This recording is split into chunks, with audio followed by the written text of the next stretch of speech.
Okay, why So- are they not? No one else in there.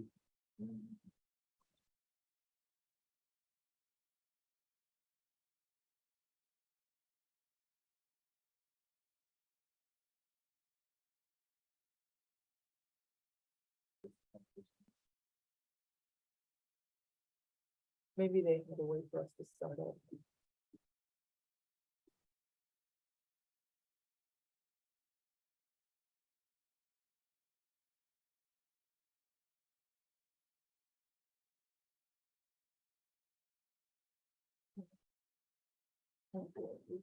Your head so big that you couldn't fit through the door, but I mean. He's a laugh, yeah, it's like, come on, it's just a spreadsheet. Yeah, as long as it's more. Managed upward.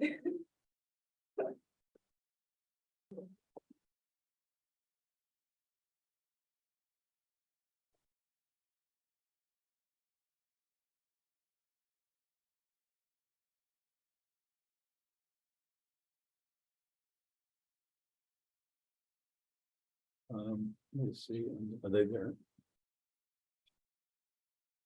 Don't see them.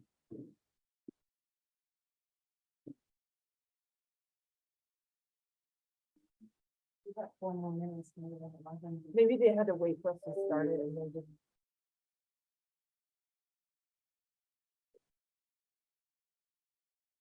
Hey, are you guys on the Zoom in the room?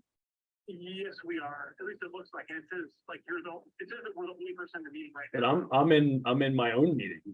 I wonder if you guys were in the wrong one. Interesting. Okay.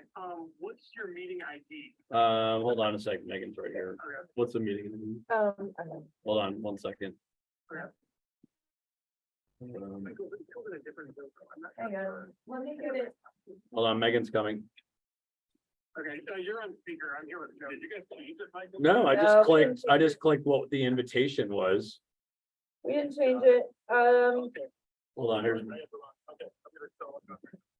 okay, Okay. He's working on getting into a different Zoom room, so. okay, okay. So Michael, you're all set, like Okay. all you need to do is just select over yeah, and just talk about it. okay, and that. And that'll be to the Okay. right, everything will be ready. Okay. So it's like already. Perfect. And you have to wait, like, obviously it goes through like. Stuff like that, and they give you a green light.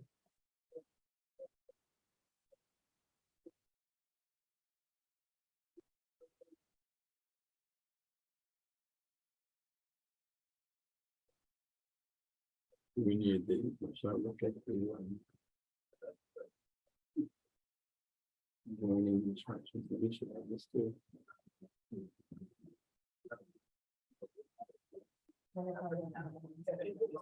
Yeah, once again, it's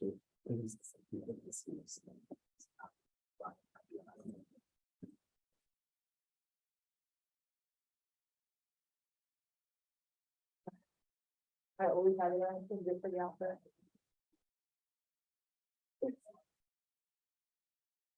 Yeah, so I can talk a little bit. There you Hold on. Hey, thanks, guys. Awesome. All right. Oh, appreciate it. Nice. So, you know, it's just become such a buzz. Hey, Mahmood, how are you? Exactly. I mean, it's, you know, and everybody. How are you? I'm great, nice to see you. Definitely, I mean, it's got a lot of attention. Keep reading all these good things about biome. Congratulations. Yeah. Yeah. This, I mean, yesterday, I was super smart today. It's a new fund. Can't Well, be the order. it Oh, is actually, I'm. I had maybe 5 interviews with TV about new outbreak. Oh, really? Okay. It's kind of You could. taking us to that next level. It's so You're good? But Yeah, it's yeah, so dizzy. practically, everything's always gonna be it's so hard. You know, it's always great to, I Oh, can. the mic picks up all the, right. If you look how I understand healthcare, Yeah. there's a lot of compliance, security, I mean, you can't just, you know, walk in and go, hey, you know, Google, tell me about Sarah, I mean, there's. Yeah. Right, you know, Yes, I mean, so we're a little, regulated. Should be. So this is gonna be your chair. Oh, I just. Yeah, no So worries. you two will be, It'll like be a a little little weird because you're gonna have people on the screen Okay. behind you. And then you're gonna have Use people here. those- Grab another so chair. sideways. Yeah, Use yeah, those to we'll- train. Oh, us. they're. I know they're, well, this one doesn't have the arm. Would you prefer just as big? I'll Like, basically just as big. You got that one? That's why. I'm not sure I really Yeah. know. Yeah, I spent like Haven't thought about that. I know. Yeah, they trained this little one for like $600. Just sort of worried about getting there. It's, yeah, look up, yeah, super common. So, So yeah, my, it's like, well, like, daughter did a sample, biome. yeah, exactly. And they essentially have like a huge hospital. I have done. So like, She's on. Michael, how are you? Absolutely. I've done this for 38 years, so it's gonna, I probably have a lot of lenses. You know, soapboxes, you know, taking Benefit, like, you have 3 dancing at a center. whatever. You know, oh, exactly. Okay. you know, Do you guys have, like, are you like, I'll think of it. so background is there. You know, what I'm up to now. is I'm in this a couple of honors that I've gotten, you know, humblings, period there. So that's It's important, not just that you like, it's important. you just go read that straight. How much is in the It's yours. oh, really? Okay, so then that's fine. All right, are we, hey Sarah, it's Michael. Nice to see you, above you. Hello. Nice Oh, to but meet I'm not even sure you. where I'm, where's the? The camera is behind you. They lay back. Maybe you Oh guys my can God, sort I of was like be in the. Oh, I don't know what I'm looking like. say this side? Yeah, I You think. don't have to probably- look, you don't have to turn. I towards don't you. know about a close-up. I was over here. That's not bigger. No, no, Yeah, I think we're better from here, although we'll have our backs. Yeah, that's that's, You know, you don't have to, it's fine. We're good. We're gonna You swivel. guys sort of, maybe, but you can turn towards the lovely students behind, kind of in. When I go there. like Yeah, this, you you know. spin in your chair. Yeah, I'm just gonna spin around Yeah, yeah, constantly, so. And those are make the- it a little different. There. Let me say a quick hello and welcome, and then I will mute myself. It's good to see everybody. Sarah, thank you so much for driving up. We could have carpooled down. We were joking before. I'm wearing my Princeton hat. They are playing in Louisville tomorrow night, and I am road tripping down. So we'll be on the highway at the same time. So I look forward to hopefully continuing the 15 seed magic in the Yum Arena tomorrow. But thank Fingers crossed. There you Fingers go. crossed. Fingers crossed. So welcome. We're so thrilled to have you on campus. I'm sorry I can't be there today. I'm on another part of campus right now. We are pleased. We have a great partnership with our friends at the Case School of Medicine, Dr. Ganoon and Dr. Jankowski, and the awesome students in our Innovation Entrepreneurship Pathway. I'm with the Veale Institute for Entrepreneurship, so we partner together. All of our sessions are student moderated, and thank you, Michael, for your willingness to moderate today's discussion. We've got a bunch of folks on Zoom. We've got a bunch of folks. We're also streaming on LinkedIn Live. So if you have questions, hopefully someone in the room, maybe Joe, will be monitoring the chat. I will be as well. So I can also, Michael, kind of give you a heads up if there's a Zoom question. I could, I'll probably raise my hand if there's a LinkedIn question, but it folks on Zoom. So just sort of keep an eye on both as we cater to our in-person and hybrid audiences. So with that, Sarah, welcome, and Michael, let me turn it over to you. Great. Thank you so much, Dr. Goldberg. So hello, everybody. My name is Michael Galetta. I'm a current first-year medical student with Case Western Reserve University. I'm here. It is my pleasure to be with Sara Hines, who is the strategic innovator and director of healthcare AI at Humana. And we're going to be talking today about bringing the spirit of entrepreneurship to strategic concepts within healthcare. Sara, thank you so much for joining with us. Well, I greatly appreciate being invited, so look forward to this. So I figured we should just start out with a basic understanding of, sorry. I think are we good? All right, cool. Just a basic understanding of Humana, what they do, and maybe how your career led you to becoming their director of innovation AI. Well, okay, so that should actually be an easy question, although it's kind of an interesting. Oh, omnipresent. Humana is a health and well-being company. So it is actually headquartered out of Louisville, Kentucky, and it employs probably about 50,000 of us, so larger. We focus on Medicare and supplemental policies for our Medicare members. I'm on the provider side, so I look at the lens kind of from a different perspective. Providers are it's kind of a broad brush stroke, so it is anyone that provides care for our members. So once again, that's RNs, MDs, transport, anyone that actually helps support our members in their journey. So I was actually, it was a friend of mine, a colleague that said, there's a position, you need to talk to this gentleman, you're perfect. It's exactly what he's looking for. Wasn't really looking to do anything differently than what I was at the time.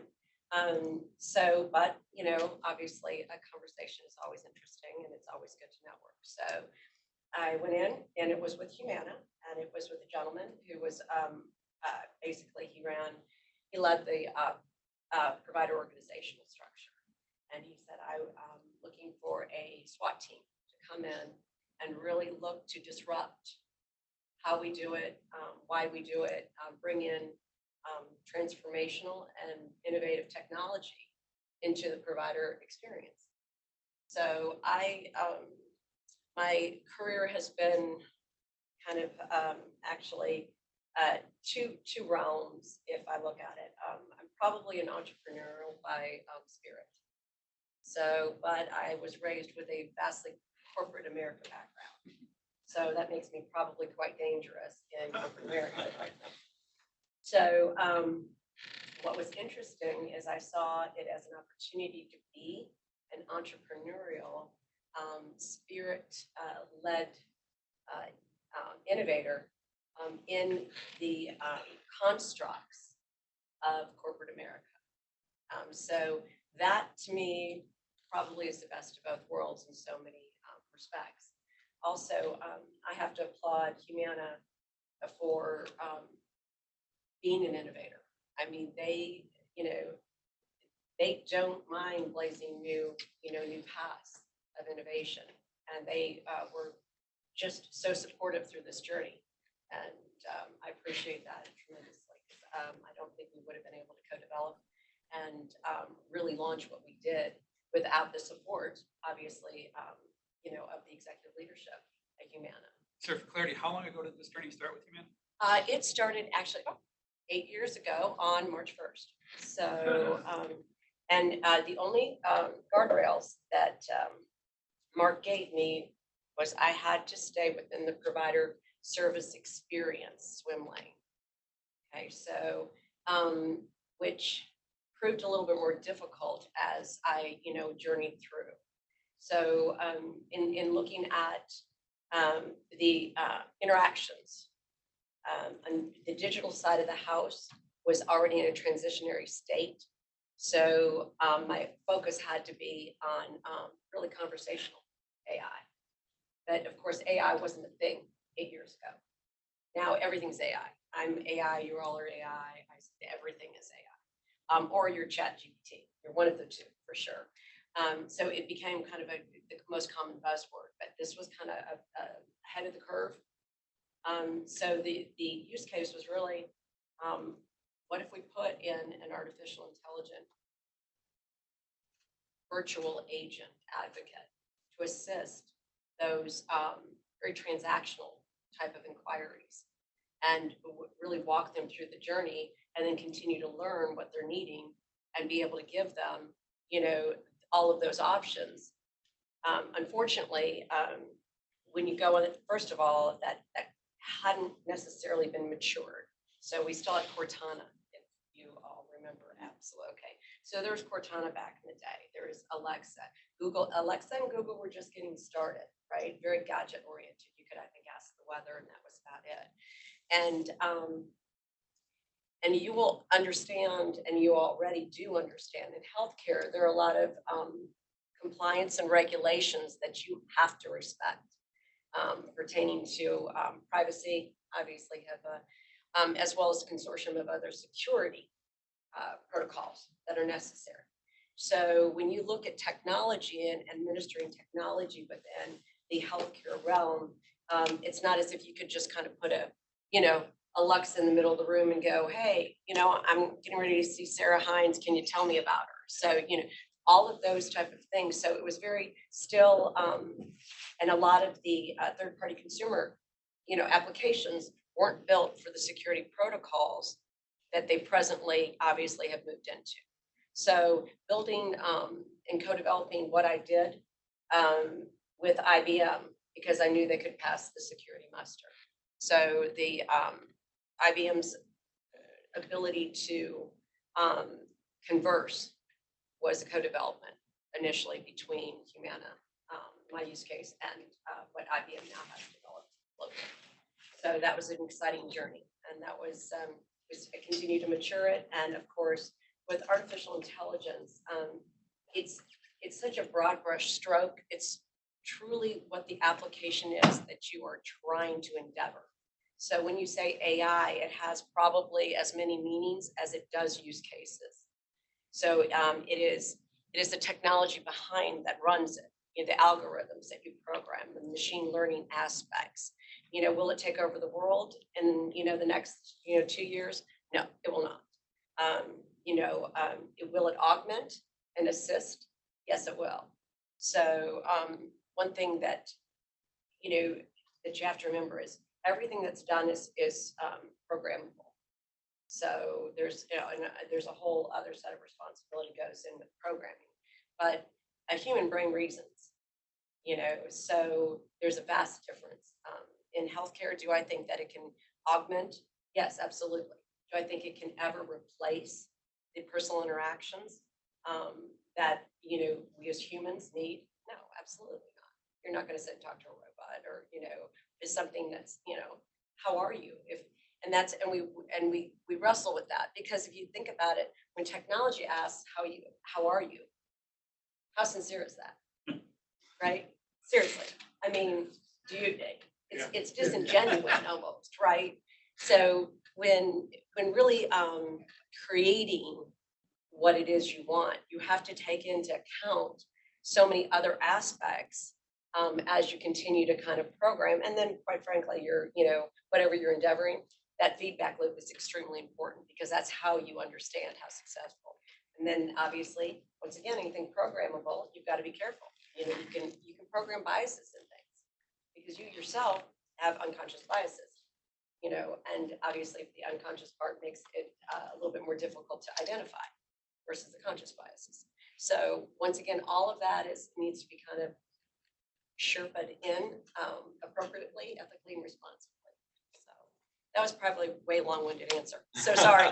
Next question. There's a lot of different avenues that we can take AI. Right. And specifically, you mentioned a lot about just having to disrupt a lot of what happened before you took this role, and how AI wasn't even really a part of the conversation when you took your role at Humana. So I'm just curious, like, what some of the biggest examples are of that disruption as it relates to AI. I know you talked a little bit about the security behind it and like managing that, but were there other kinds of obstacles or barriers that you encountered while trying to implement something that was so revolutionary? Well, okay, and you all, anytime you introduce something that's disruptive, okay, that's unsettling, correct? People who are a little, they do not embrace change, a little more change at first, you're going to get some natural, resistance, pushback. You can't do that, So knowing technically can do something, and then having everybody say, no, you can't do that. That's never been done before. That's impossible. You're going to run into any type of entrepreneurial endeavor has the doubters, but you're going to hit those individuals regardless of what you're doing. You're always going to hit those. Well, that's impossible. No, that's. you just have to stay your course, and you have to know. And once again, test and learn, test and learn, test and learn. When you're talking about something that's disruptive, innovative, transformational, to me, have the vision, understand the vision, and make sure there are gating milestones along that journey. So everything that you were doing, you were stopping, and you were identifying, and you were testing, and you were learning from it. And each one becomes a building block to the next, phase. And that doesn't mean you're not always going to have forward momentum. You're going to have the, hit the ditches. You're going to have those, okay, we just took one step forward and 4 steps backwards. When you innovate, that's just going to happen. When you're blazing new thoughts or processes, but the main thing is, if you know it in your gut, don't let anybody tell you that you can't, because it's robbing you of an opportunity to do something that, will actually probably end up being, especially with what you all are endeavoring. You're going to see things, you're going to experience things, you're going to watch how it's been done, and you're going to go, I wonder if I did X, Y, and Z, or this was developed, this might help us, a little bit more. I saw this. So once again, all of those applications, are little bits of entrepreneurial, endeavors and spirits in your journey. So I really agree with you, because usually, even in the science as an academician, you start a new area and people doubt us all the time. So, it's so funny, like when I started to go to meetings about the microbiome, what organisms live in your body, everybody talk about bacteria, and I was invited to NCI to give a talk. I said, no, there is fungus. I was the only person who talking about fungus in a huge meeting, and of course, nobody listens. So I wrote articles, opinion pieces and whatever. Nobody listens. And guess what? The first article about this I put in 2010. 2021, the National Institute of Health said, oh, we should look at not only bacteria, but fungus. I said, you see, it took them about a decade. It took 11 years. It's a decade. yes, and So then it is. Yeah, and that's what entrepreneurial, as you pointed rightly, it's even more complicated. It is. You're going to, once again, you just stay your course. Know what you know, and continue to evangelize it. That's, I guess my greatest advice there for sure. Yeah, and you mentioned earlier that the way that AI is kind of being used nowadays is more for some of those like pattern recognition, less human kinds of tasks. I can't help but think that as this continues to progress, more and more data is being fed to these algorithms, things could be getting arguably more and more human, for lack of a better term. And so I'm curious if you have any thoughts on the limits of how far we should be using AI to augment what we do in healthcare, and if we should be hesitant or cautious as we continue to progress its abilities. I think you should be responsible and in progression of anything, technology or anything else you're ever endeavoring to do. There is, I have learned that there is no, single thought that's just going to solve everything pertaining to one problem. In technology, the data is powerful. It tells us something. Does it tell us everything? No, maybe not. And the reason why is because here's what's interesting in healthcare versus anywhere else, right? Logically, in some industries, 1 + 1 = 2, right? In a profession in healthcare, I walk in, I'm vastly different than if you walked in right behind me. You could walk in behind me for the same reason, and what is how you're seen, the tests you run, your comorbidities, anything is unique to you. And so every individual is unique. So what might be appropriate for one individual may not be appropriate for the next individual.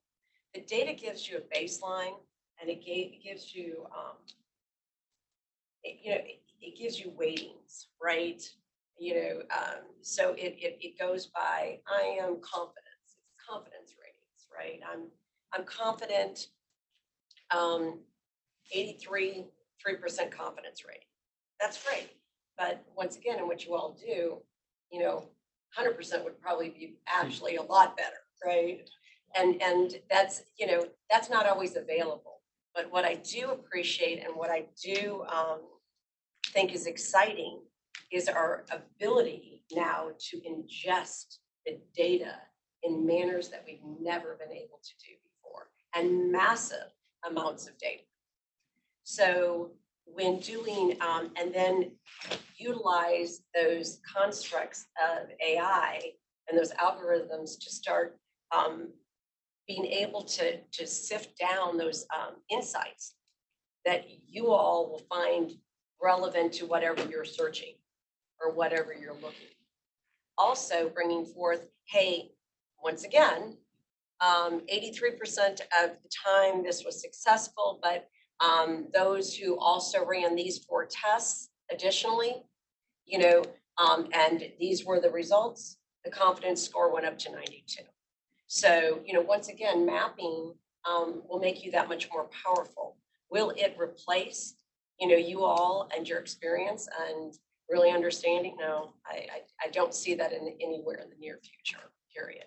And once again, and I was thinking about this as I was I had a really nice drive, so I had a good 5 hours to think of different thoughts, but, and I thought, as you kind of move into this and, the robotic pieces and a lot of that technology continues to, it's advancing at the speed of light. It really is.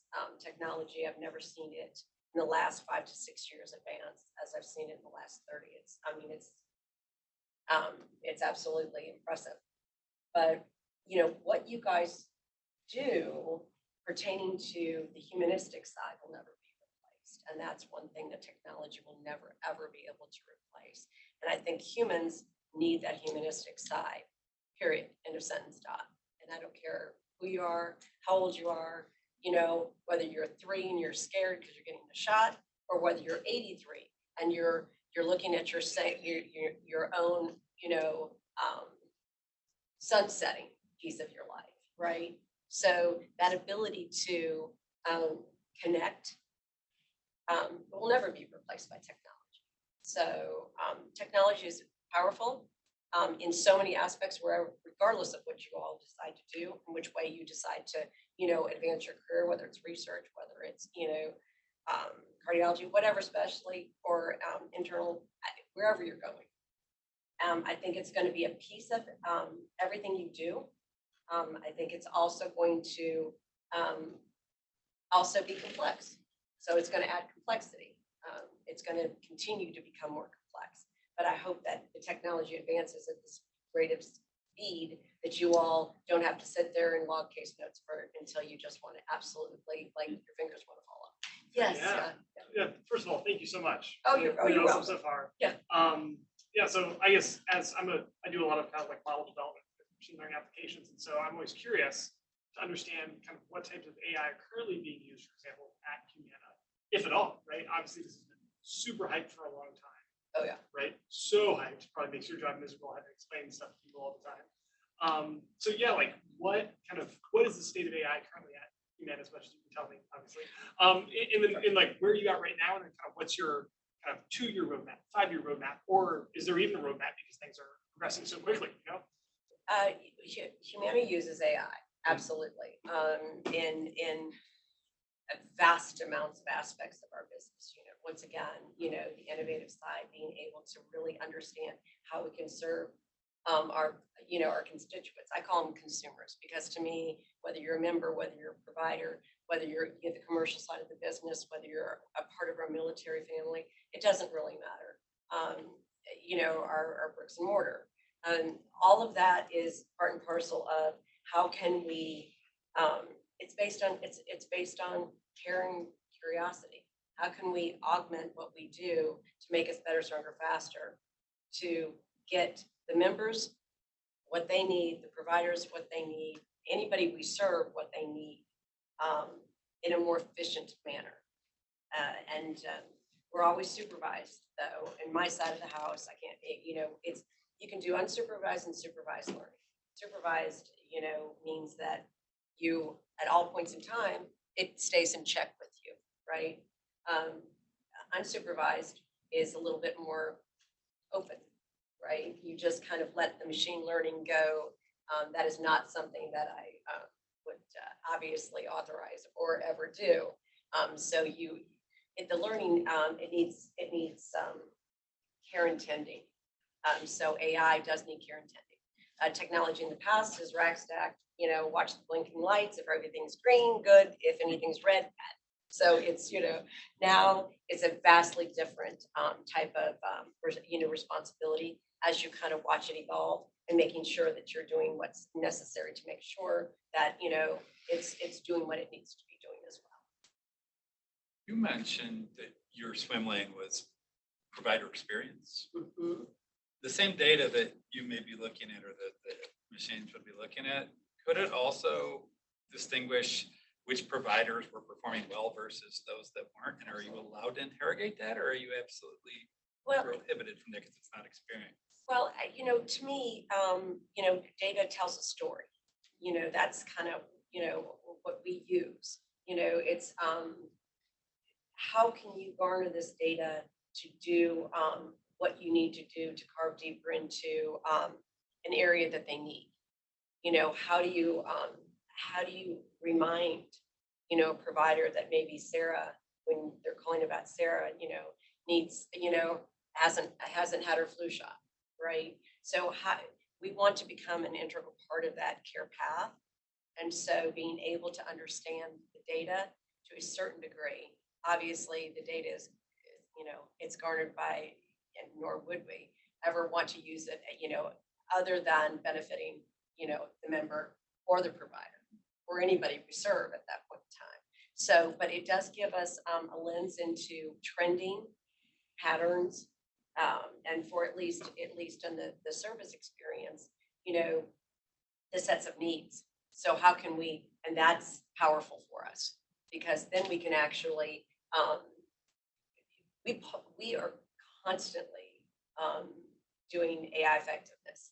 So we monitor every single path of the journey to understand if we built this out, would this be a better experience? If we built, if we provided more information, what else information, what other pieces of information are needed? So if they transfer out, what are they searching for? Can we provide that in a different format that's most convenient for them? So we're always challenging ourselves, and also, quite frankly, we're watching the generations because, millennials, Gen Zers, even alphas are coming fast and furious. And the ability to be digitally savvy, y'all are right in it, right? So, so we kind of, we have to, so we're watching that progression to make sure we're running ahead, where people want to be met and how we appropriately meet them there. Because once again, we're, 20 years ago, people just still wanted to pick up the phone and call and talk and everything. Now it's like, I want to find my answer, there's more immediacy and a need as, that technology, as well as, the other generations are pretty tech savvy. They prefer to find it over digital than they would to pick up the phone. Thank you so much for coming to speak to us. So I was reading an IBM article about you. So I think you talked about one of the issues that you identified is the inefficiency in provider calls. So I was wondering if you could talk more about the exact pain point for that and how using AI can help solve some of the problems and the challenges, opportunities in that. So I'm not sure what exactly I was working on several years ago. I can't really remember what I did yesterday most of the time. But when I first entered, and that was 8 years ago, you can imagine, and the system was built to kind of in a focus of okay, it was very linear in its nature, right? Press 1 for this, 2 for this, 3 for this, and if you wanted anything else, you were not pressing 1, you weren't pressing 2, you were standing on the 0, right? In creating the world that we created, it allowed for the options to have a dynamic dialogue. So you can ask about Sarah, you could ask about Michael, you can say, I need to know if Sarah's benefits, right? I need to know, oh, hey, I'm gonna go to claims now. Wait a minute, I was wondering, hey, has Sarah had, so you can maneuver in a conversational way that the previous technology could, which the previous technology was very static. So it was A, B, C. What we've created with AI is the ability to interact in a conversational dialogue. Now, in a conversational dialogue, so we have probably almost 5,000 notes, conversational notes. So that's a pretty large footprint. If you were to kind of map it, it's very spider webbed. But that's because you want to make available, wherever they want to maneuver, you want to be there to meet them. So that to me was probably one of the largest advantages that we provided, was that conversation, that dynamic environment. You can round robin. I think that what was it, 52 minutes and 26 members was the longest call in the environment. So you could just stay in there for days. I mean, technology doesn't care, right? So you can just, and we continue to add all the time. I mean, every month there's a turn, an implementation of whatever we're doing to add. And we pull that entire spider web apart, and we monitor and we report off each one of those nodes. And we know at all points in time if that throughput, if we're experiencing, anything that would be an issue, a problem. And as you pull it apart, is it how we're asking? Is it something that we need to continue to train on? So once again, you're always monitoring, and it's always learning, and we're learning with it. So it's, and your audience is changing, so you kind of have to change with the audience as well. So, one question I want to ask. I mean, this is all fascinating, and I really like to go after AI. But it is so hard to get people who really good in this area.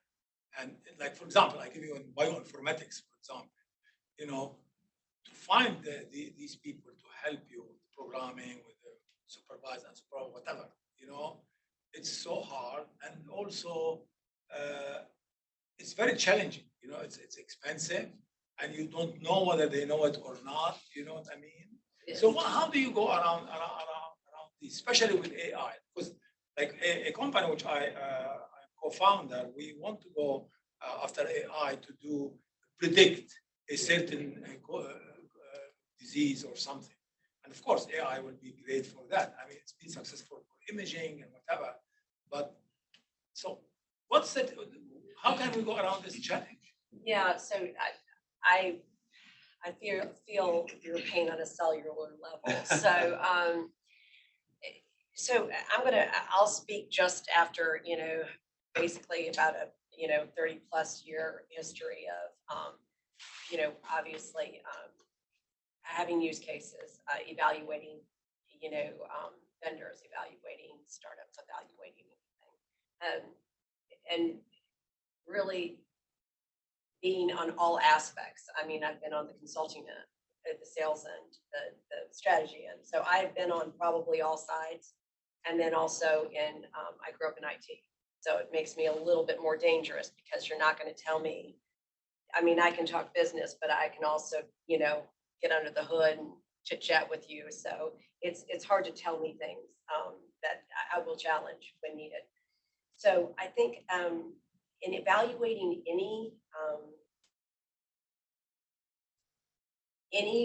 one or any company on their ability to assist, for me, make your use case very, very finite.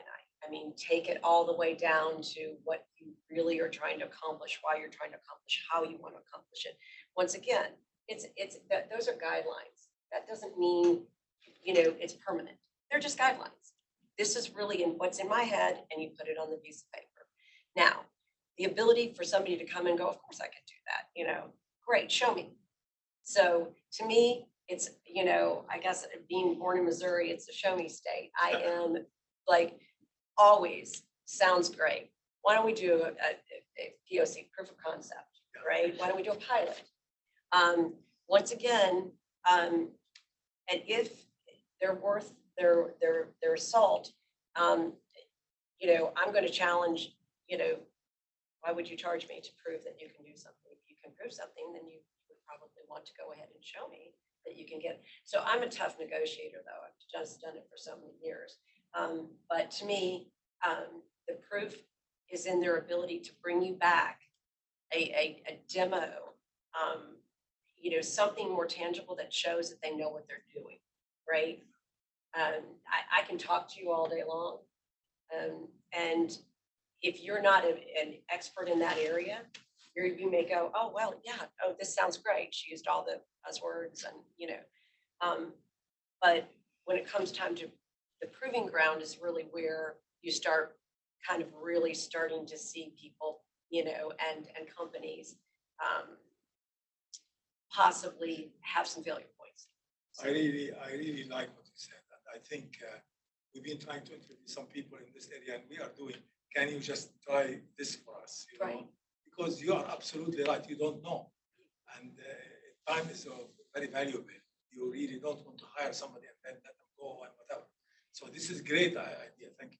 Yeah, it's just, and once again, I'm gonna put a little asterisk on that because once again, it's a lot of times only data, so, you have to help them be successful and, whatever they're piloting with you and for you as well.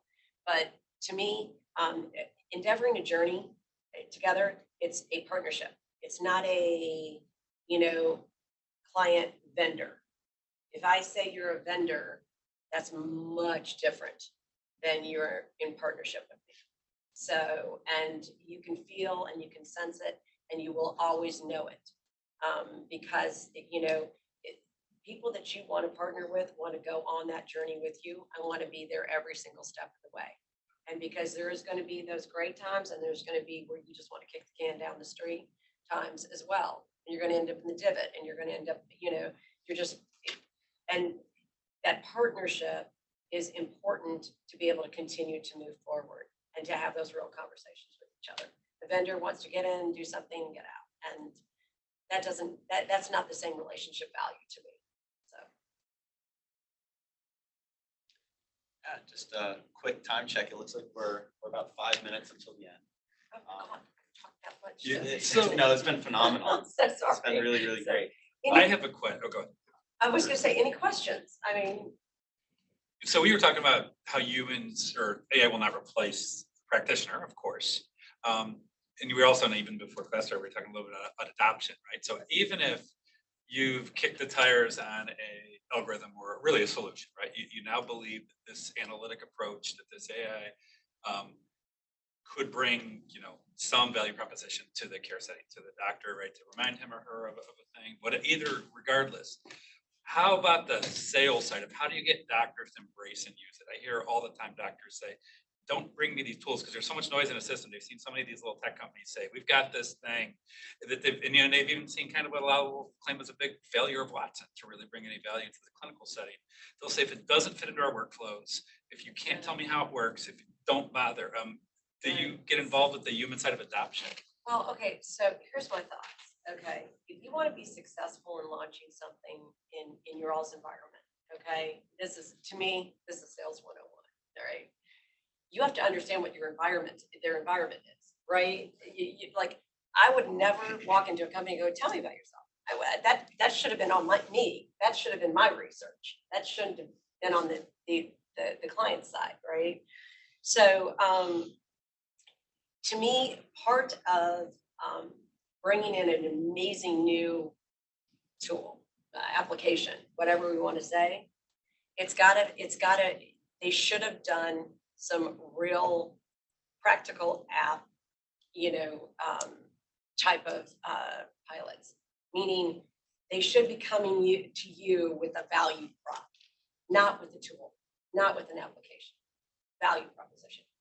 Because we can build anything. I mean, you've got people building stuff all the time, but it's got to fit into your all's world, and you have to see value in it. If it's going to be disruptive and it's going to take you an hour more per day, is that going to be valuable? No, absolutely, it's not going to be valuable. But if it's going to save you, time, if it's going to be more efficient, more effective for the outcomes, whatever it is, then yeah, now you've got my interest. But I think in proposing anything on a new tool, that depth of understanding of your all's world and that maturation and being able to get and thoroughly say, show me what you do every day, show me how you do it every day. That understanding of consumer, that's it. If you don't have that understanding of consumer, how on earth could you think that you could bring in a tool to be of value to them? You don't know what would be of value to them. So make sure, to say, and my first question is, tell me how this is going to be of value to me.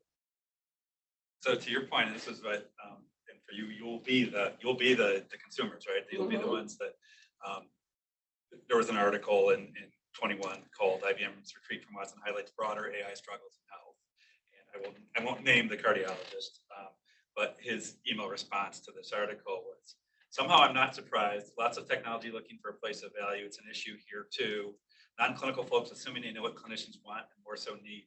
When you match technology to real world cases, it'll be a winner. In all my years, no one's ever asked me what they can do to help create, improve, or make things better for me.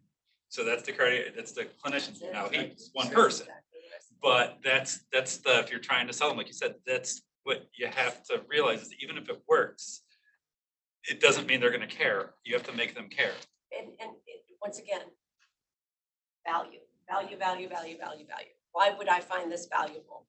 Why, you have to see it. You have to understand it. And if you don't understand your consumers, then I don't understand how you could have built a product in the first place, in my humble opinion. I call those solutions in search of a problem. That's kind of how I look at that. So, exactly. You should be trying to solve a problem, not bring a solution and try to find the problem to match it. So it's vastly backwards in its engineering to me. So, any questions on? Yeah, I had a quick question on Sean Lee, by the way, another person that's studying that case. So obviously, like AI is exploding in the medical field. But how do you envision staying ahead of the curve in a sense, or where do you see the future in healthcare innovation lying? Like, eventually, I feel like there's going to be a saturation of type of AI startups, whether it be AI diagnostics, for example. So how do you think AI use in healthcare will evolve? What do you think is like going to be the next big step? Well, I think that technology will continue to evolve. I mean, you're seeing it now. You all will continue to see it. Things are already developed, quite frankly. A lot of things aren't mainstream. You're going to see now saturation. That's a whole different subject for me. I think at some point in time, and I don't really know when, I think the human will stop. Will get saturated. It's that overload. That's we're already seeing it. Laptops down, I'm phones off.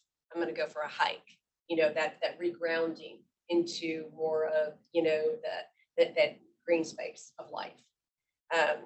Do I think technology will continue to develop? Absolutely. I think we have not seen even, as I said, things are developed that you guys haven't even seen that will be mainstream at some point in time. So a lot of that futuristic sci-fi stuff, I think it has merit, and I think it is actually, just in the robotics piece, watch Boston Dynamics if you want to see some cool stuff. That's really now once again, marrying where it fits into whatever industry, is, to me, got to be defined by what we just discussed, value. I think it has its place. I think everything has its place. But will one, basically take over or have more prominent value? No, I think technology is there to augment and to assist. And I think it needs to be utilized to be such. But saturation, I think we haven't seen quite the saturation yet. And I think we're headed towards a lot more technology in the intro into a lot of different things. So I have a sneaky suspicion the next 10 to 15 are going to be quite interesting. So just my prediction. Yeah. So I agree. it's just, I mean, you guys, it'll be interesting. So. Well, Sarah, thank you so much for joining us. And I know I speak for all of us in saying that we learned a lot. There's a lot of wonderful insights that we took. For everybody on Zoom as well. Sorry. Yeah, I know. I apologize for the camera. I feel like I've had my back to you guys most of the time, and I apologize for that. Right. But I hope you all enjoyed Dr. Goldberg. If you have any closing thoughts. No, great. No, thank you, Michael, for moderating. And we could hear great. It was great. You guys did a nice job of sort of pivoting appropriately so we could see and hear you. Sarah, thank you for coming up and sharing with the students today. Michael, wonderful job moderating, and it's great to see all sessions. I know we'll be back together for another pathway session at the end of the month. And by the way, we have a whole series of conversations happening on campus around AI. Mike Fisher, who's an alum, was the former CTO of Etsy, has been helping us curate a series of conversations. So today's discussion on AI is something that we're talking about quite a bit, including ChatGPT. So thanks, Sarah, for touching on those topics as well. So thanks everybody for joining on Zoom and LinkedIn, and look forward to connecting with everybody soon. Thanks everybody.